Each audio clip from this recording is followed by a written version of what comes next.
Welcome to Man Does Tech, where I solve the problems you didn't even know you had. In this video, I will show you how to make delicious oatmeal cookies. Let's start by gathering our ingredients.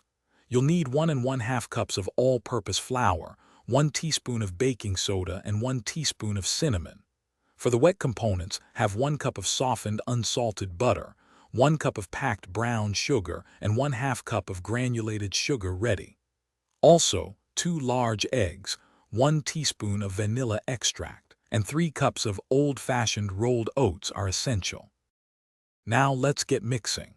In a medium bowl, whisk together your flour, baking soda, and cinnamon. Set that aside. In a separate larger bowl, cream the softened butter with both the brown and granulated sugars until the mixture is light and fluffy. Next, beat in the 2 large eggs, one at a time, ensuring each is fully incorporated before adding the next. Finally, stir in the vanilla extract, then gradually add your dry ingredients to the wet mixture, mixing until just combined. With your dough ready, it's time for the star ingredient. Gently fold in the 3 cups of old-fashioned rolled oats until they are evenly distributed.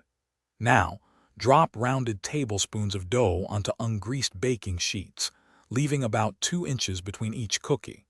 Bake these in a preheated oven at 375 degrees Fahrenheit for 8 to 10 minutes. Look for golden brown edges and centers that are still slightly soft for perfect doneness. Once baked, let your delicious oatmeal cookies cool on the baking sheets for about 5 minutes. This helps them set before you carefully transfer them to a wire rack to cool completely. For the best texture and flavor, ensure they are fully cooled before storing. You can keep them in an airtight container at room temperature for up to 5 days, or freeze them for up to 3 months for a longer treat. Thanks for watching. If you found this helpful, don't forget to like and subscribe.